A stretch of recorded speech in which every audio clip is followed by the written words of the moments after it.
Activism for me has become a very big deal since I started working as an activist in what I do, because I feel like finding solutions to these type of issues that we live in as young people, as women, as being an active citizen and being one of those people that comes up with ideas to create awareness around different types of issues. This means I need to be an activist. I need to start bringing in people, start bringing in ideas to come up with these solutions and creating awareness around these issues that we just slip by and feel like it's not our jobs to come up with solutions because we depend on the government. We think the government needs to come up with these kind of solutions to end violence, to end rape culture, to end gun violence, but it's not their jobs. It starts with us. And 16 days of activism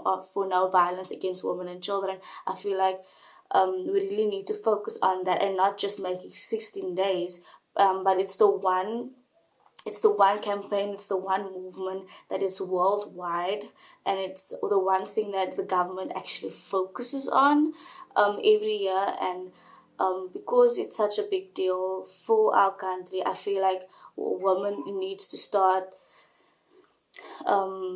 realizing the values that they have inside of them. They have to realize the characteristics they can't change. Not any man can change it. We know that I work with a lot of women, I work with a lot of girls. That's why I know how strong women are, how we are fighters.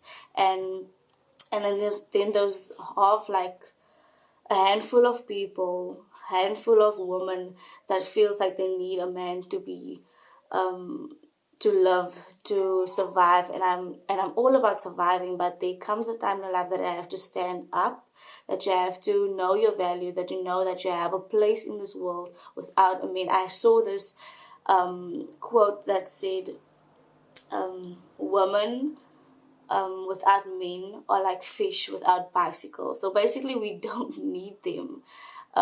Being abused verbally, being abused, this is for men and for women, being abused emotionally, being abused economically, being abused by psychologically, mentally.